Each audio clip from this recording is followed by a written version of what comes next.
Tá. Ligou o live já.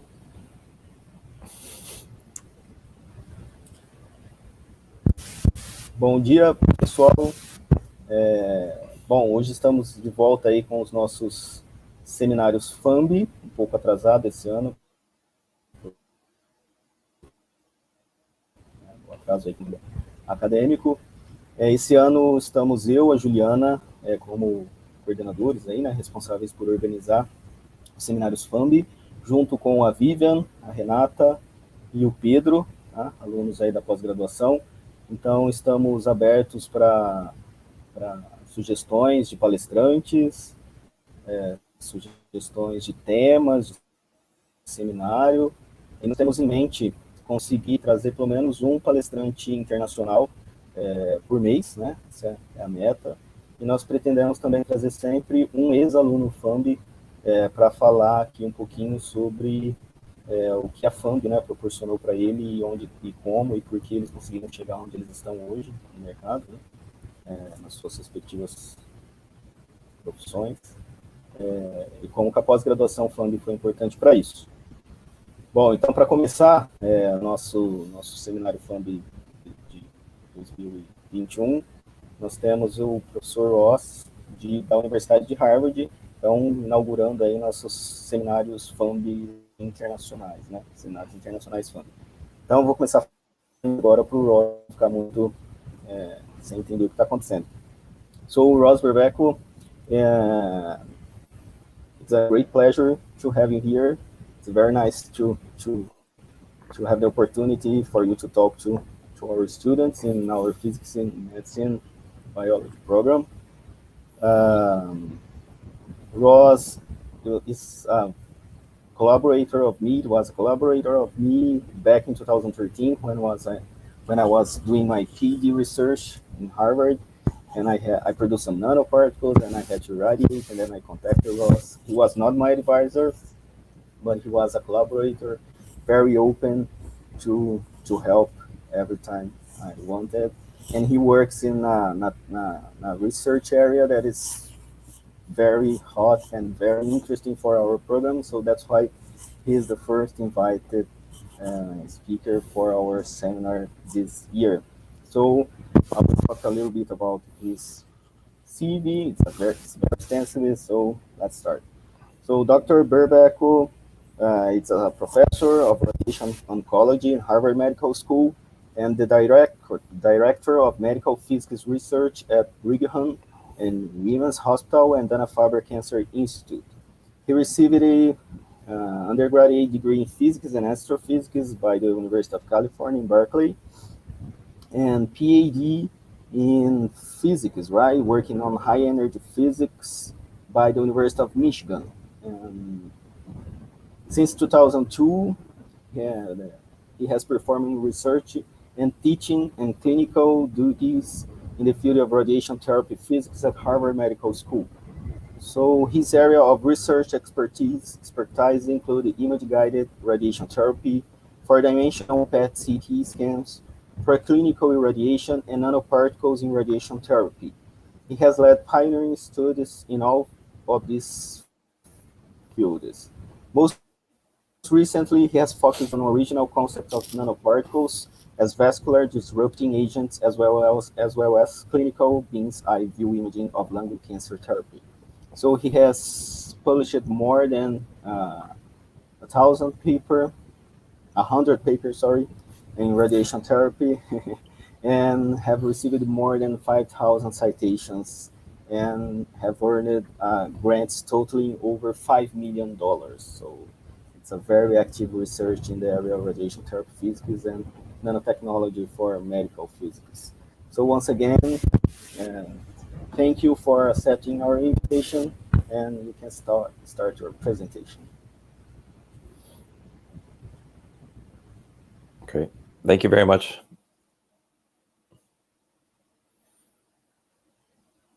There we go. Okay, can everybody see the first slide? There we go. Okay.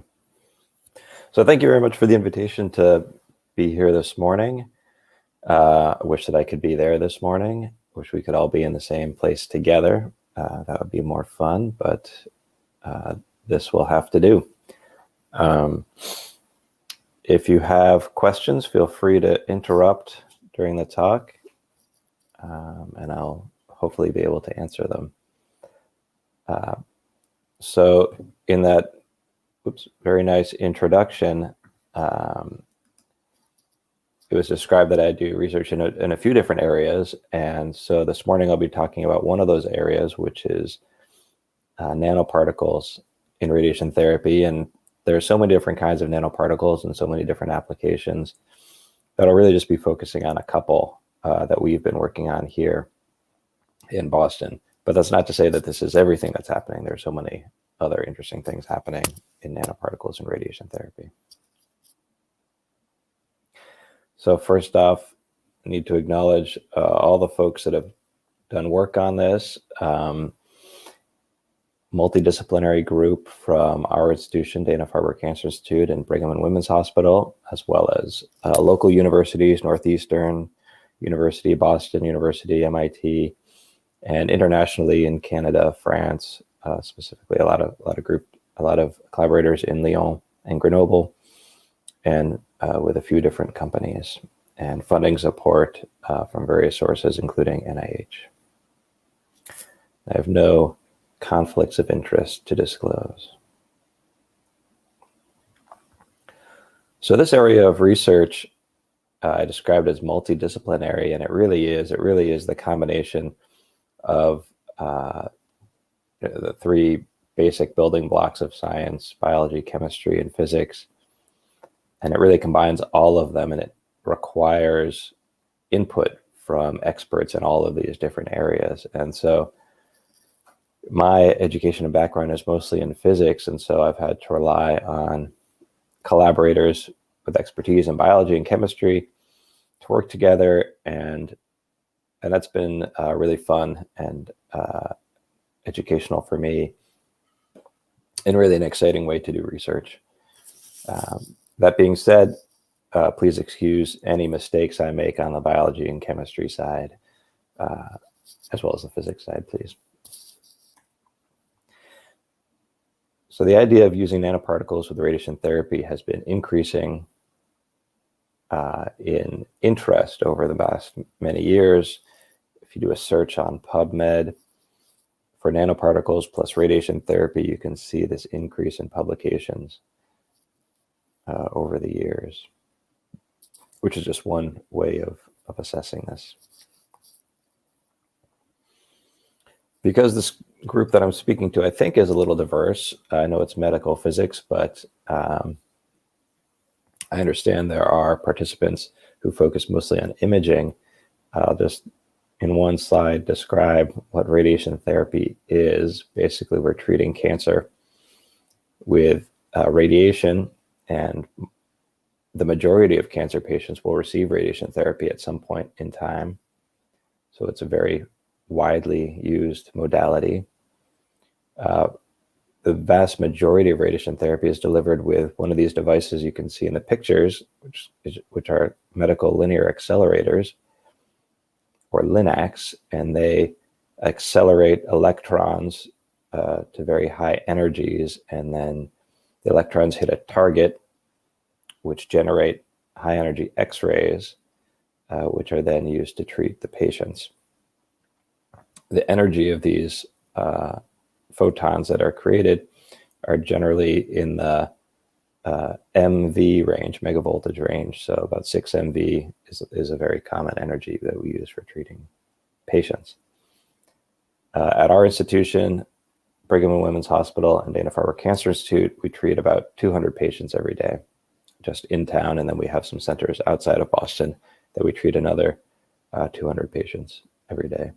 Each patient receives between 1 and upwards of 40 fractions of daily treatment. So some patients come in and just get 1 dose of radiation, and that's typically called a radiosurgery, and some patients come back every day for 40 days, taking the weekends off.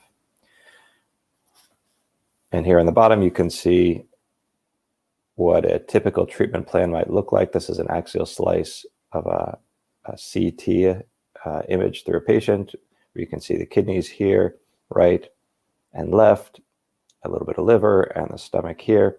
And this is a pancreatic cancer patient that's being treated here. And these lines of color are called isodose lines, and it's like a topographical map showing where the radiation dose is accumulating. So what's the physics of all of this? And this is important for understanding why we're using nanoparticles. When we treat patients with radiation, you have incident X-rays, which interact with tissue in the body, generating low energy electrons, which then go on to do damage, either directly or indirectly through the generation of radical species. And the main damage that they do is to the DNA of that are within cancer cells. And so that's how we're trying to defeat cancer with radiation, is by using high energy photons, which are then turned into low energy electrons in the body and then do damage locally, preferably to the cancer cells, not to the normal tissue. Now, if we were to use nanoparticles and inject them in the body, and so they're in the body, in the tumor, preferably, let's say you had the gold nanoparticle or some high atomic number nanoparticle here, you'd see you're creating more low energy electrons to do more damage. Some people refer to this as radiosensitization, but that word radiosensitization really refers to chemical treatments that make cells more sensitive to radiation. And so I prefer radiation dose amplification, because that's really what these nanoparticles are doing. They're amplifying the radiation dose delivered locally. Now, this interaction of generating electrons is mainly based on the photoelectric effect that I'm sure you've learned about in your physics classes. This effect was first discovered by Einstein and is the main reason for his Nobel Prize in 1921, and then was shown experimentally by Millikan, who received the Nobel Prize 2 years later. So in a photoelectric interaction, which you can see down here in the lower left, an incoming photon knocks out an electron, we call it a photoelectron because it's coming from this interaction of low energy depending on the binding energy in that shell. The probability of this interaction is proportional to the atomic number of this atom, so of the material, as well as the incident photon energy.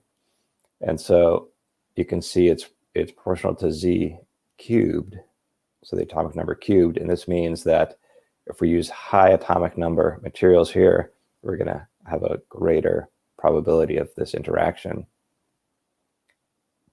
But if we also use a lower energy photon, we'll also have higher probability of interaction. And this will be really, this relationship is really important in the next few slides when we talk about how we would want to try to translate this idea into living animals and into people. So looking here at our periodic table to examine high atomic number materials, these I'm circling, these are some elements that are often used for nanoparticles: iron, iodine, gold, gadolinium, for example. And you can look at their atomic numbers and see which are going to be, have the largest probability of interaction for a photoelectric effect. and that's looking like gold, and gold is often used for these studies, and I'll talk a little bit about gold nanoparticles. They're often used because they have this high atomic number, and they're also very biocompatible and non-toxic in small quantities. Another element that I'll be talking about at the very end of this talk is bismuth, which has a very high and even higher atomic number than gold, and is really kind of at the upper edge of what we can use in people.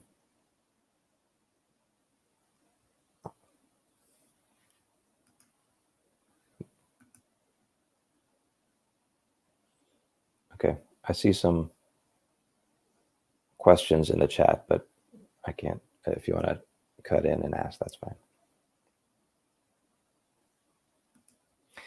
Oops. Okay. So there's been some early evidence, this is going back now 17 years, of the impact that gold nanoparticles can have when combined with radiation therapy. This is a study done in mice with low energy photons, like diagnostic X-rays. As you can see on the left here, 30 gray was delivered with 250 kVp photons. And you can see tumor volume as a function of number of days. So animals receiving gold only or no treatment were very similar, where the tumor grew unchecked. Radiation only showed some delay in growth here, but the combination of gold with irradiation showed an overall decrease in the tumor volume. And looking on the right, the survival plot, this is animal survival also as a function of days going out to a year. Now this is 26 gray delivered at 250 kVp. Those animals receiving no treatment at all died very quickly. Those receiving radiation, only 20% of them lived a year. Those receiving a dose of 1.3 milligram per gram of gold nanoparticles with radiation therapy, 50% of them lived a year. And those receiving a higher dose, so twice as much gold nanoparticles, again with the radiation therapy, 86% of them lived for a year. And so this study really sparked a strong interest in this field, in the idea that we could use nanoparticles to improve radiation therapy. And so many studies have followed from this, many simulation studies trying to figure out what the best configuration of nanoparticles, concentration, et cetera, would be best for the physics processes and to deliver the most radiation dose, as well as many in vitro and in vivo studies, and even some clinical trials, which I'll describe at the end of this talk. But there are some clinical challenges involved in the physics that I just described. First of all, remember I said that the lower energy photons would be the most effective, would have the most probability of interaction with the nanoparticles, but these are also the least penetrating. So they're the most effective if you look here at the photoelectric absorption as a function of the incident photon energy. This is for gold. You can see that, and here are the different shell edges. You can see that 125 keV photon is right at this, kind of at the K edge here. But we treat with 6 MV photons, which is way down here. And so it's about 4 orders of magnitude, maybe even 5 orders of magnitude lower probability of absorption. So that's a problem. These photons, these low energy photons, are also not as penetrating, and that's really why we treat with high energy photons. It's because if you look at 10 centimeters depth here, you're delivering 78% of your 6 MV dose, whereas, or 78% of the maximum 6 MV dose, whereas here for 125 keV photon, for example, you're at about 30%. And you also have the significant skin sparing effect here in the buildup region for a high energy beam that you don't have for a low energy beam. So potentially you could have some serious skin damage if you tried to treat patients with these low energy photons. So this MV range is the standard of care. This is what we use for the vast majority of our cancer treatments. So how can we use nanoparticles with MV beams if we have this low probability of interaction? Is there going to be any effect at all? Oops. So I did a little trick here. I told you that we use a 6 MV beam, but that's really a 6 MV peak beam. It's really a spectrum of photons within this beam. And in addition, as you go deeper in tissue or in a person, you have increased scatter, and that will add low energy photons to your treatment. So for example, if we look at that axial slice of the pancreatic cancer patient here, and this is the disease here within kind of the yellow line here. And this, let's, for example, say this is one of the radiation beams coming in here. If our point of measurement is here, you'll have the primary photons coming directly from the linear accelerator and interacting at that point. But you also have many scattered events from throughout this area, this yellow area in the body, contributing photons at this point of measurement. And all of these scattered events will be at lower energy.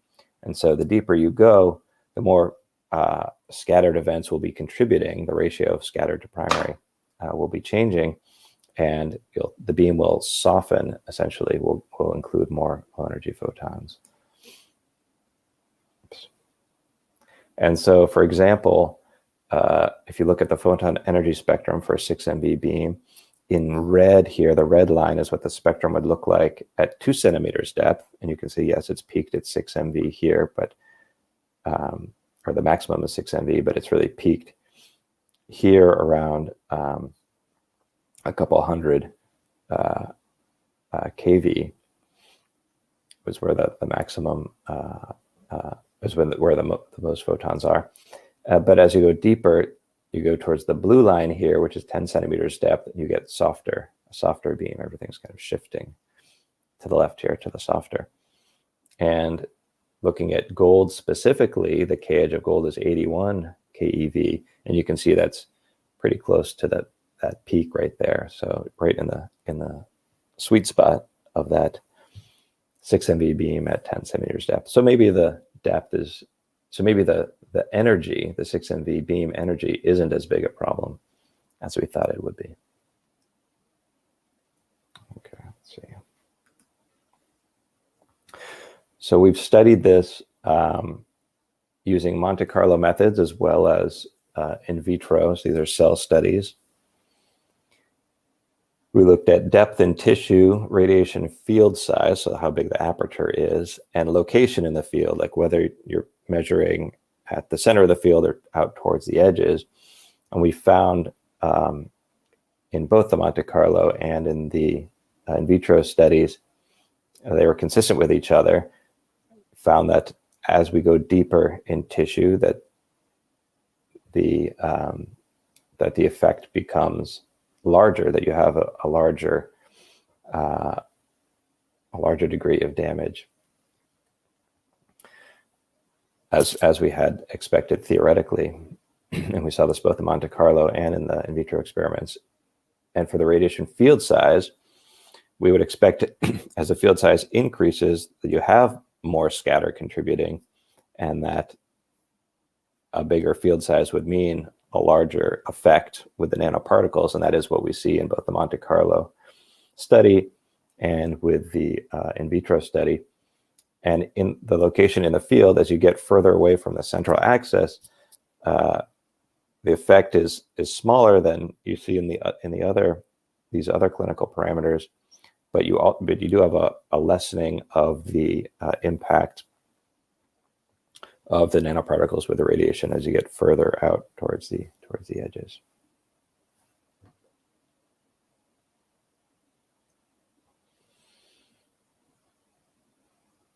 Another way of softening the beam clinically is a new method of treatment, which is called a flattening filter-free delivery. Generally, in a 6 MV beam, after the photons are created in the target, there's a flattening filter, which takes the highly peaked field and kind of flattens it out so that you can deliver homogeneously to a large volume in the patient. But that flattening filter also hardens the beam and reduces the dose rate. And so recently, folks have found it beneficial, especially for high dose, small target treatments, to remove that flattening filter and deliver this flattening filter free beam. So it is a softer beam, and it also is delivered at a higher dose rate, 2 to 3 times faster than you could otherwise achieve. And so this is actually great for nanoparticles as well, because of the softening of the beam. You can see here, going from a 6 MV to a 6 MV FFF, you increase the low energy content of the beam. And we also did some cell studies demonstrating that as well, that when you go from 6 MV, a conventional beam, to one with a flattening filter removed, the flattening filter free delivery, that you increase the damage to the cells when you're using nanoparticles.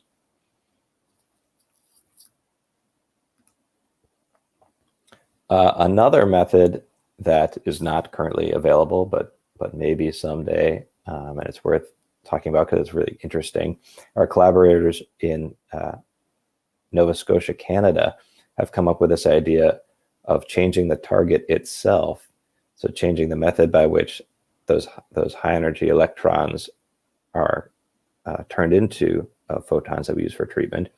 Generally, a copper tungsten target is used for this, but if you use like a carbon target, then you end up with a very soft beam, which is great for imaging, but might not be so great for treatment. And so this group developed this switching target mostly for imaging, so they could go back and forth between the two different targets, therapy, imaging, very quickly, so they could do imaging and therapy almost simultaneously. And then together, we examined how this would impact the nanoparticle treatments. And this is a video that I don't think is going to play, showing the thing going back and forth. Oops. Oh, here we go. So you can see here what the spectrum looks like. So this lowest line here is our regular standard flat. So the flattening filter is still in place, 6 MV beam. The red is here if you go to the flattening filter free that I described in the previous slide. And then if you switch to the carbon target, you can see this big jump in the low energy spectrum. And this is all theoretical here, using Monte Carlo methods, demonstrating what that would mean in terms of the dose amplification or enhancement to the cells. And you can see this green here, that you'd have a huge increase in the impact of the nanoparticles if you use the carbon target. And interestingly, that impact decreases as a function of depth, because you are losing your low energy photon as content as you go deeper, even though you're increasing the scatter. The primary low energy photon content is attenuated faster than the scatter is included. So there's still some questions about what's happening biologically, what's the mechanism of action after all of this physics. The physics part is done, and those low energy photons are created, or low energy electrons, photoelectrons are created. What's happening between that and cell death and tumor shrinkage. I said before that it was due to DNA damage in the cancer cells, and that might be true, and that seems like the most likely mechanism of action. But many theoretical studies looking at this have shown that maybe there's something else going on here. If you look at this figure here, this was generated by Stephen McMahon from Queen's University in Belfast. You can see he looked at predicted dose amplification versus the observed damage in biological studies, the observed cell death for both kilovoltage and megavoltage sources. And this dotted line here represents what you would theoretically expect the observation to be.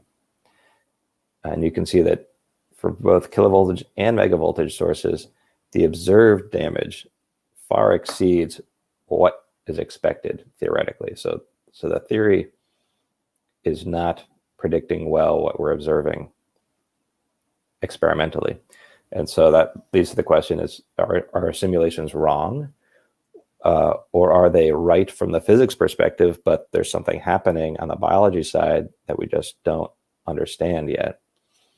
And do we need some other hypothesis to describe what's going on the biology side or the biochemical side? And there's some different hypotheses about that. For example, some ideas about maybe the nanoparticles are creating some oxidative stress within the cells, and so prepping them for damage. Maybe it's not the DNA in the nucleus that's the main target anymore with nanoparticles. Maybe the mitochondria are contributing. Mitochondrial damage is contributing to the cell death. And so several different ideas are in the works right now.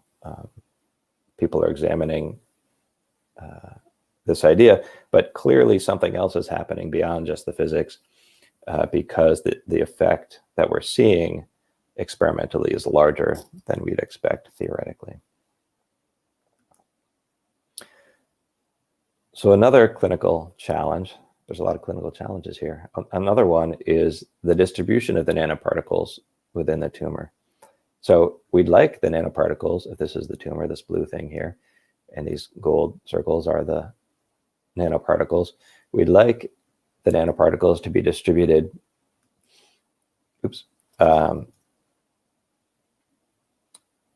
evenly throughout the tumor, so that the generated low energy photoelectrons can reach every cell in the tumor, and so to kill off every cell in the tumor. We know that's not really what happens in reality. In reality, the nanoparticles tend to collect in certain places, generally near the blood vessels that are feeding the tumor. Some of the nanoparticles will diffuse into the tumor, but not very far, and so you end up with this very heterogeneous distribution of nanoparticles in the tumor. And so this is a problem if you're trying to kill all the cells in the tumor. And this has been demonstrated experimentally by many groups. Here you can see in this study, these black dots represent the nanoparticles collected near a tumor blood vessel. And if you look at the range of these electrons, so how far you expect them to travel before they can deliver their dose, these low energy electrons. So this is electron range in water. So this is the range as a function of electron energy. And we're really looking in this energy region here, which really only gets us a few microns of distance that the damage will be delivered.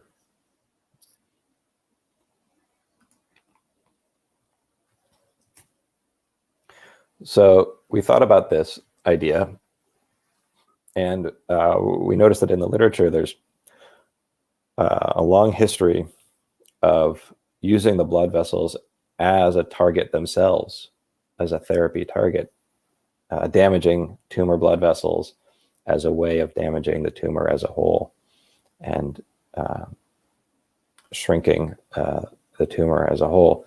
And this goes back many, many years. It's 1982, this idea, endothelial cell proliferation as a novel approach to targeting tumor therapy. And with quite a bit of evidence through the years that the endothelial cells, those are the cells lining the interior of the tumor blood vessels, are a good target for cancer therapy. And there's even an idea here that it's damage to these endothelial cells that's driving the success of SBRT and SRS. So that gave us the idea that, well, if the nanoparticles are collecting in the blood vessels, that's not such a bad thing. Then we can just use those nanoparticles to damage the blood vessels and create the vascular disruption essentially within the tumors that way. And this is the idea that you have the nanoparticles, if they're close to these endothelial cells on the blood vessel interior, then their photoelectrons that are emitted, will only interact in this sphere of interaction. But if it's right near these endothelial cells, then you can have a good chance of having damage right there. With the idea here, you can see there's the tumor blood vessel in this illustration at the bottom, and then nanoparticles come in, and maybe we've targeted them to a specific receptor on the endothelial cell surface. And then when you hit this with the radiation, with the X-rays, then there's damage specifically to the endothelial cells and vascular disruption within the tumor. So that's the idea. So we started working on this about 10 years ago, and began by writing down physics equations and looking at this theoretically. This idea of, okay, if you have a nanoparticle right here and you've got the sphere of interaction, you'll have damage only within the endothelial cell specifically. And what if you had many nanoparticles in the blood vessel interior? And so you want to sum up the damage, the energy delivered, within this sphere of interaction. And what we found was that that you can have appreciable endothelial cell dose enhancement. And what we found then, which was surprising and which I showed earlier, was that as you go deeper in depth in tissue, you would expect to have a larger enhancement. And so, okay.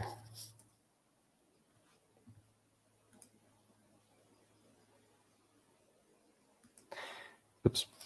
And this was also shown using Monte Carlo methods by other groups, including Stephen McMahon, again, from Belfast. And the idea that these nanoparticles deliver a high, very local radiation dose, whereas without nanoparticles, it's kind of flat in tissue. It's kind of the same all around. But if you have these nanoparticles where they are, these extremely high peaks of energy delivered very, very locally. And if you have them around or within a tumor blood vessel here, this circle, then you have these high peaks of energy delivered. So this effect has been shown. This is a paper from the University of Pennsylvania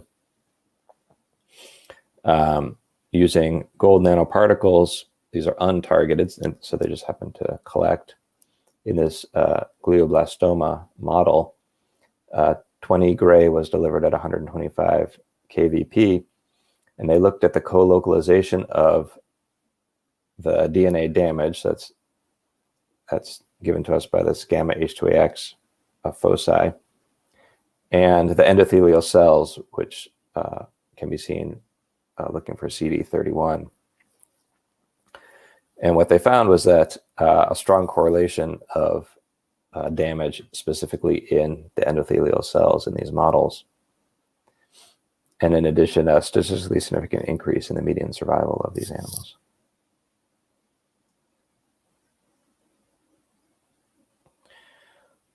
So when we talk about targeting specifically for the endothelial cells, there's some benefits to that. And so this becomes when you combine it with radiation, this becomes a double targeted therapy. So first, the nanoparticles are targeted to the tumor, and there they go, and they collect in this lung tumor here. But you also have some collecting elsewhere, like in the kidneys, for example. And then the radiation itself is targeted to the tumor, and here you can see the radiation dose in the tumor. And so imperfect targeting of the nanoparticles will be benign, and you can reduce radiation dose if needed.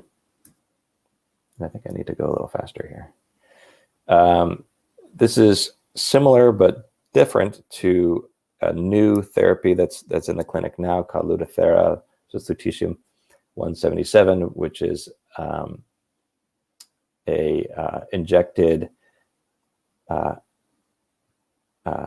antibody attached to a radioisotope, which is giving off radiation very locally and can also be used for imaging. So this is a theranostic approach. So in that approach, again, it's injected so they go everywhere, but then they give a lot of dose wherever they end up. And so if they end up in places where you don't want them, you're giving a lot of dose there. So it's a little different from what we're doing. So our nanoparticles that we've studied for this purpose, gold nanoparticles attached to RGD, which is a peptide specifically targeted to young endothelial cells, so neoangiogenic cells, endothelial cells, so preferentially taken up in the tumors and by these cells. In vivo, we found that in the tumor, we have good accumulation after 24 hours after injection, and the amount in some normal tissues like kidney, spleen, and liver have dropped off by 24 hours. And so that was what we used for our studies. We also did some LIBS imaging, so this is laser-induced breakdown spectroscopy, to show different elements in the tissue. And so we could look at gold, iron, and phosphorus individually, and we used iron as a surrogate for where the blood is, so the red blood cells, and to see the overlap after 24 hours of the gold nanoparticles and the red blood cells.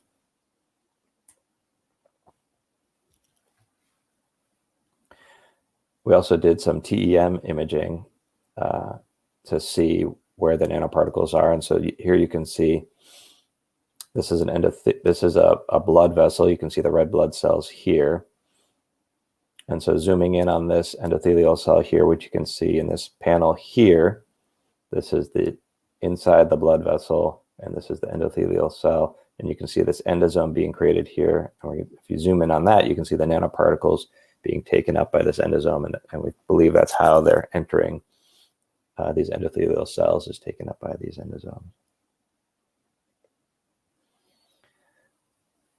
So after we've delivered these targeted nanoparticles and we deliver radiation therapy, what's happening?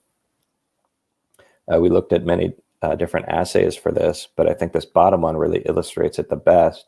If you look at your control nanoparticle alone or radiation alone, you can see the blood vessels very well. So this is a fitzy-dextran confocal imaging of the blood vessels, and you can see the vessels very well, and you can see that they're contained, and that the fitzy-dextran is contained within the blood vessels. But if you look at the condition of nanoparticles with radiation therapy here all the way to the left, you can see diffuse imaging of the fitzy-dextran, which indicates that there's leakage in these blood vessels. and the phytidextran is leaking out. And so we believe that this means that there's been some radiation, so some vascular disruption, and that's why this is happening. Let's see. So we did studies in mice with these targeted nanoparticles using a clinical linear accelerator. We used 10 centimeters buildup material to mimic what might be typical buildup for a patient, and we have the mouse in this box here. We even did some dose calculations of what the dose distribution would be in the tumor. And looking at survival as a function of time, you can see that those animals that received the radiation therapy and the targeted nanoparticles had the best survival as a function of time versus the other control groups. So one question that comes up and that we're studying is, well, if you are disrupting the tumor blood vessels, are you inducing hypoxic conditions? Hypoxia is a lack of oxygen, and within tumors, a lack of oxygen can make cancer cells less sensitive to therapy, and even more metastatic. And so is this going to be a problem if you're creating hypoxia? And so we studied this using an optical imaging marker. In mice, we looked at CA9 in the tumor before radiation therapy and at 2 time points after radiation therapy with and without nanoparticles. And what we found was that just after radiation therapy, you do have an increase in hypoxia. So decrease or increase in the CA9, which is an indicator for hypoxia, with the nanoparticles, but that over time, it seems to go back to levels that you would see with radiation alone. And so we are studying currently, what this time course looks like, as far as when the peak really is, and how quickly it goes back to the normal situation. And we confirmed this imaging using pimonidazole staining, which is another, albeit more invasive method for measuring hypoxia.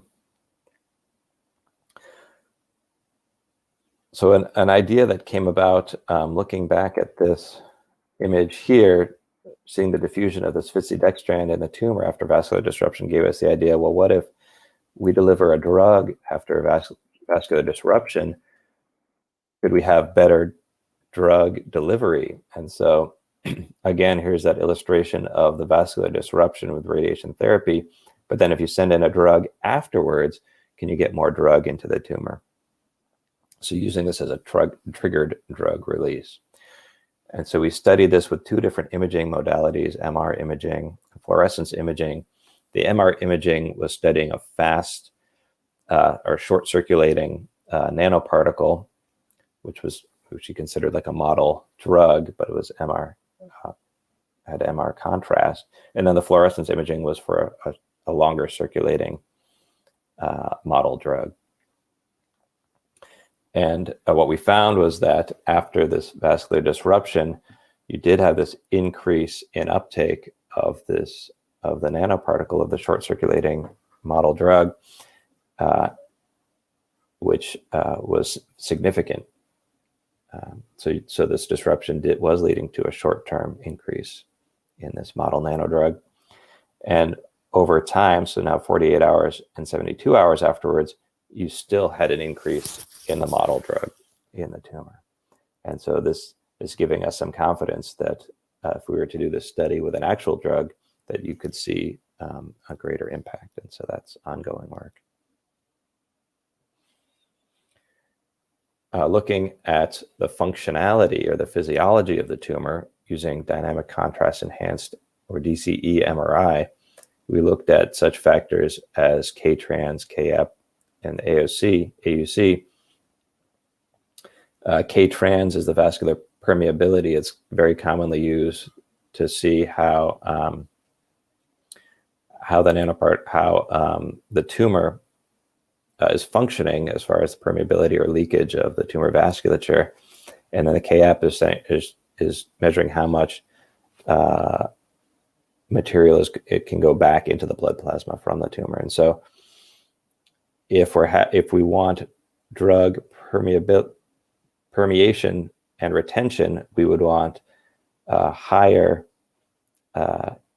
K-trans and lower K-ep. So we want more going in and less coming out. And that is what we ended up seeing in these DC MRI studies, that when we use the nanoparticles with radiation versus radiation alone, we do see a higher uptake of higher permeability in the tumor, so increase in permeability and decrease in K-ep. And perhaps that's why in this previous slide we saw better retention of model, better permeation and retention of the model nanodrugs. Okay. We studied this also with acoustic angiography. So this is an ultrasound type approach where we're looking at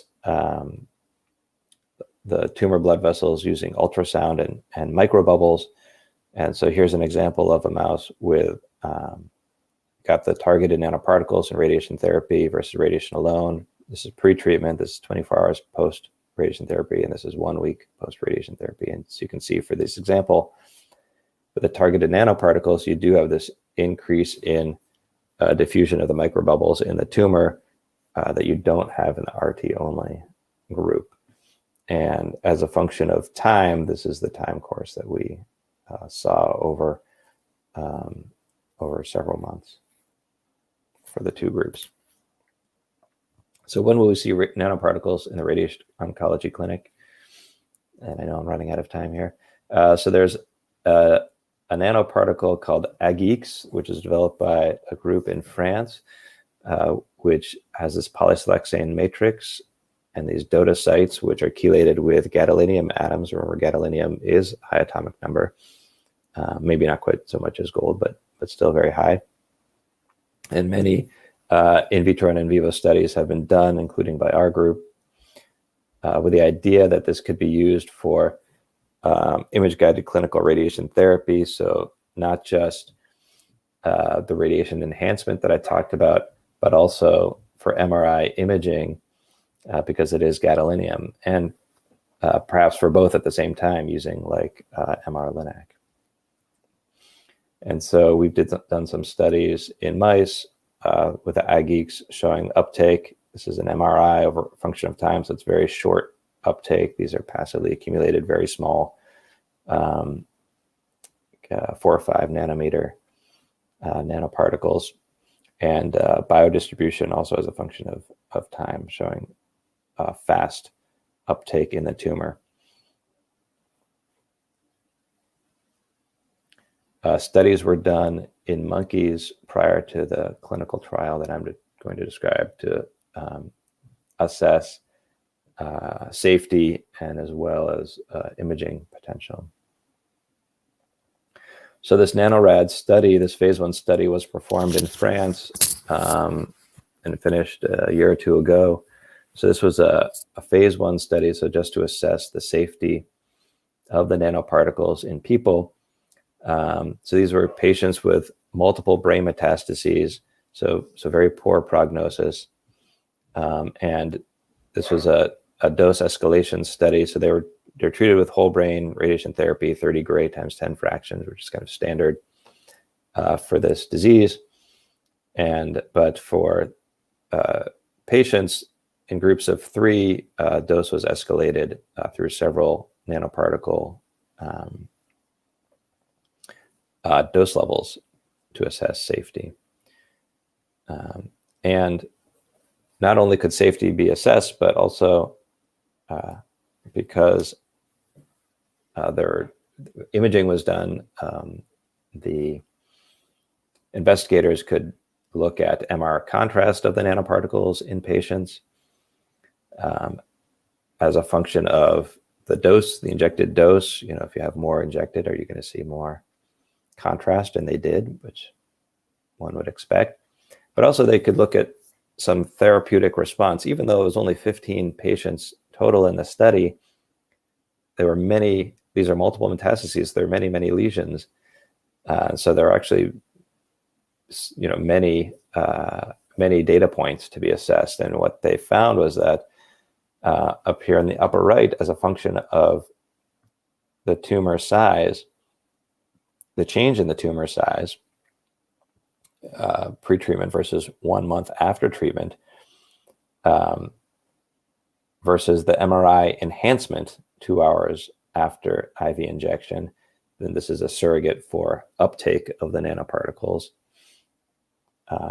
in the tumors. You can see that if there is more uptake in the tumors, you have a larger decrease in size. So this is tumor shrinkage, essentially, this line here. And so there's a strong relationship here that the more signal you see in the tumor, this could be predictive of tumor shrinkage. So that's really interesting. And additionally, even though the study wasn't powered or designed for to show therapeutic efficacy, it can be used to generate some hypothesis that it is more efficacious. If you look at survival as a function of time, so Kaplan-Meier type plot, and you divide up the cohort into the 2 lowest nanoparticle dose levels and the 2 highest nanoparticle dose levels, you can see a big difference between the 2. And so this is starting to tell us that maybe delivering or administering more nanoparticle dose leads to a bigger impact. And so you can see that for the individual patients here. As you go higher in dose, you're seeing a lengthening of survival. There are more clinical trials planned, mostly in France, although we have 2 in various stages here in Boston with these same nanoparticles, with this one here in pancreatic and lung cancer has received FDA approval and our own IRB approval, and should be starting soon. And this will be done on the MR-Linac. Our MR-Linac, we've got one of these ViewRay Meridian MR-Linacs, and this shows in a mouse, what it might look like. We're also studying the next generation of these AgX nanoparticles. Remember, I said something about bismuth before. And so our idea is that if we remove some gadolinium atoms, but replace them with bismuth, we could retain the MR contrast of the gadolinium, but improve the therapy with the bismuth. And we've seen that already in vitro and in some in vivo studies. And we have a NIH academic industrial partnership grant with a company to study that. Okay, 10 o'clock exactly, my time. So nanoparticles are coming to the radiotherapy clinic. This could be an alternative theranostic approach where we can see and treat at the same time, either real time or offline, and that's pretty exciting. We've also studied targeting of tumor blood vessels for vascular modulation and drug delivery, and we're going to continue to study that and perhaps even combine them with the MRI based approach. But still a ton of work needs to be done. We still don't know enough about the biological mechanisms here. What is really happening? What is the mechanism of action? And we need to optimize the clinical translational approach. How often are we delivering the nanoparticles? Is one delivery at the beginning of radiation therapy enough? If you stretch out the radiation therapy over days and weeks, is that better or worse? So there's a lot of that optimization that needs to be performed. So that's it. Thank you very much for listening. I'll be happy to take any questions. Well, thank you very much, Ross, for this excellent presentation that gives us some incentive us to keep researching on nanoparticles. Here in Brazil, our students work more in basic research, right? But it's very nice to see that even in your research that are close to the clinical application, right? How important is the basic research also? So very nicely. Thank you once again. I have some questions here. Let me select. So the first one. So can the carbon flat filtration be easily implemented in the radiation therapy treatment?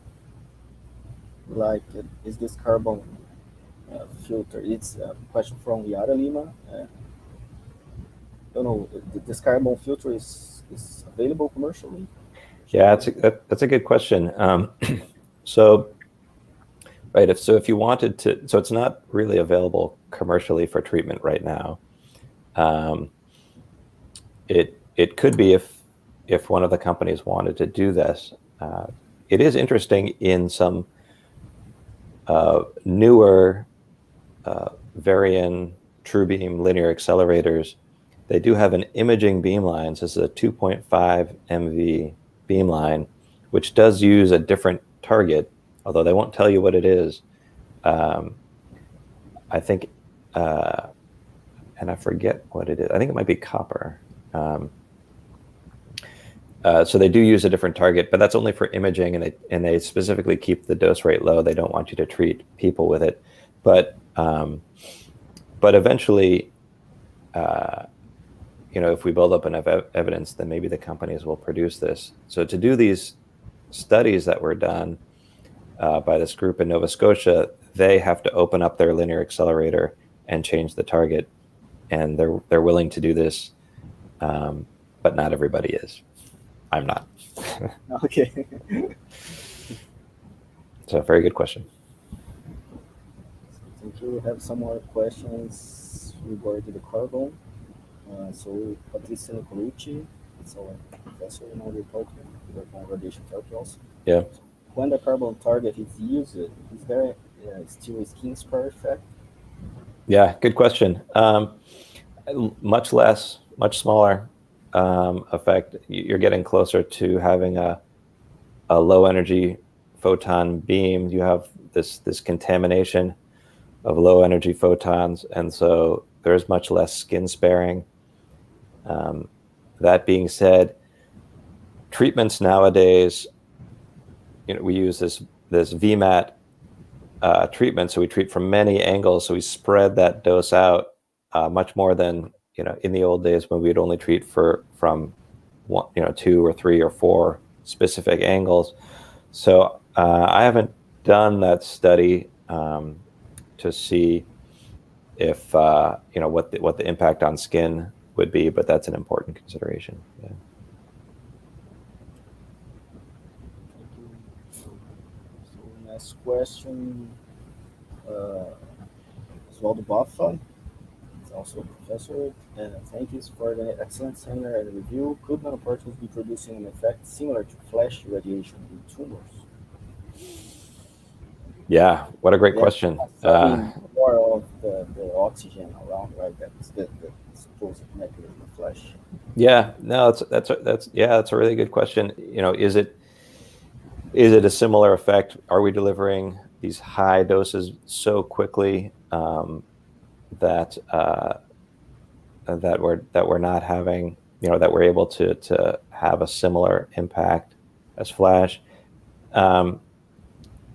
I think it's a little different in that in flash radiation, the impact on the tumor is the same as conventional, but the impact on the normal tissue is different.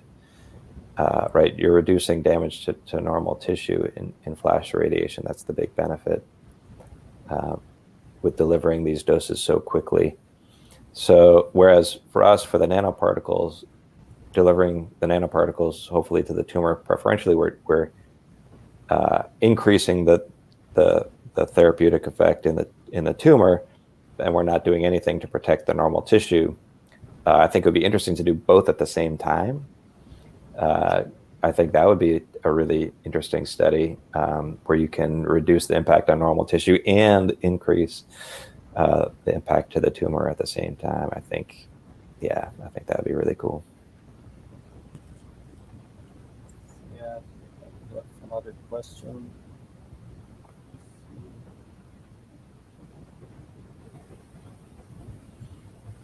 Oh yeah, I guess these are there ongoing or finished clinical trials in nanoparticle radiation therapy. I guess you just have shown the gadolinium nanoparticles at phase one, right? Clinical Yep. trial. Yeah. Yeah. Yeah. I think now is a really exciting time um, with increasing clinical trials. Um, they've been mostly in France, and this will be the first one with this nanoparticle in the US. And hopefully we'll have many more at many different centers, and that, you know, in many places. Hopefully we'll do it as well once safety is shown. Um, I also want, there's a question down at the bottom about the cost benefit ratio, which I think is really important. I see. I don't know if you can Yeah, highlight yeah, that. you can go ahead. Just a question about gold nanoparticles are not being implemented yet, right? Clinical trials with them. What's that? The traditional gold nanoparticles, they are not being clinical tested, right? No, they haven't. They haven't made it to clinical trials, and there's probably a few reasons for that. I think um, one is that there aren't companies producing them that are really leading to clinical trials. I think these trials really need to be supported by companies. Um, I think that's important to work with companies on them. As far as like our U.S. NIH, they haven't wanted to fund clinical trials with gold nanoparticles, I think, because it's not new and exciting. They've been studied for a long time, but we're still working on that. Yeah, Hopefully they because will. I see that some gold nanoparticles are being used in clinical, in Hmm. humans, clinical trials, Right, right? for other For purposes, yeah. therapy, right? Yep, for other purposes, yeah. Gold nanoparticles are being used, yeah. Maybe this is, I will take advantage of this question also, that maybe gold nanoparticles are not used yet because of the bio and chemical components of the therapy that we are not able yet to predict, right? So this physical component is like solvent. Is there a consensus about this physical enhancement? Um, no, I think it's still a very open question. Um, why theoretically, based on the physics, we don't expect a big effect, but biologically, we do see a big effect or a larger effect than expected. And people are starting to study that a bit more. It's very hard. We think physics is hard, but biology I is very think it's complex. harder. It's very complex. Yeah. Biology for me is actually hard. So did you that I will go back to this question about the cost benefit ratio of the clinical hospital adopting this new technology. Yeah, I think this is a super important point, because with any technology, the goal is to help as many people as possible throughout the world. And so if something is very expensive or requires a lot of infrastructure, then it's just not going to help that many people, right? We've definitely seen that. And so I think the nice thing about the nanoparticle research and the nanoparticle idea is that, if you're in a place that has radiation therapy already, to include nanoparticles is relatively low cost. You don't need another big device. It's an intravenous injection right now. It doesn't require a lot of, a radiopharmacy or anything, a cyclotron, any of those pieces. So I think it just adds value to radiation therapy without increasing the complexity of the infrastructure required, or major cost required, of new devices, new buildings, new staff, training, service, all of these things. It just makes radiation therapy better. So my hope is that, if we demonstrate its value, that it could be used everywhere. Like this gadolinium one.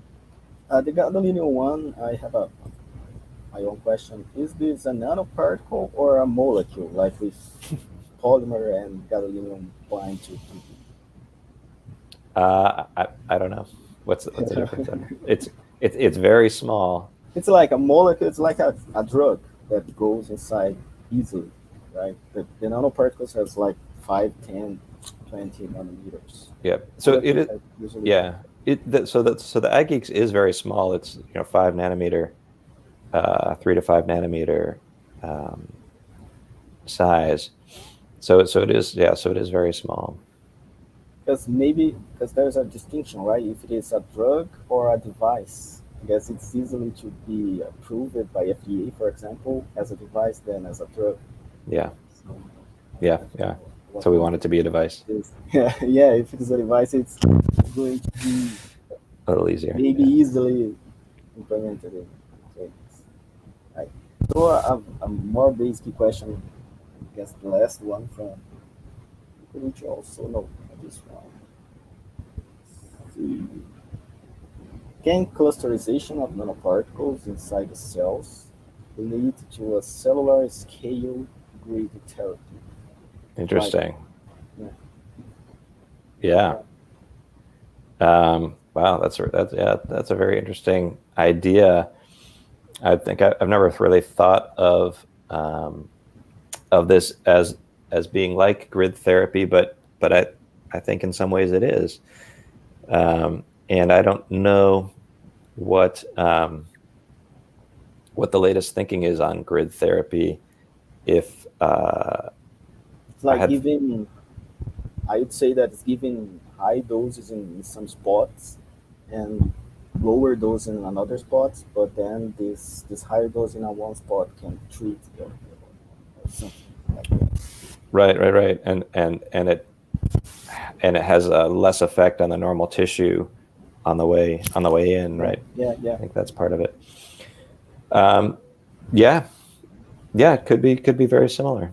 I've never thought of that before. It's a good thought. Something to keep thinking. Yeah, great. Thank you for the question. Thank you for your seminar. Yes. Well, any questions, right? Thank you all very much for attending. I'm sorry that I couldn't be there and see you all in person, but hopefully soon. Come, right? Yeah. Next time. Yeah, you know that Ribeirão Preto, that's the city we are here. It's the city of the beer. Sounds great. Sounds great, right? So it's good. All right, I'll be there. Great. Yeah. So thank you once again, Ross. Very nice having. It's a great pleasure having a talk here. Hope we can collaborate more in the near future as soon as pandemic goes, and we can have personal talks with Brazil. Absolutely. Thank you very much, and have a great school year, everybody. Hope you stay safe and we get out of this together. So thank you. Bye, guys. Tchau, tchau, pessoal. Até semana que vem, então. Mesmo horário no canal. Tchau, tchau. All right. Thank you, Eder.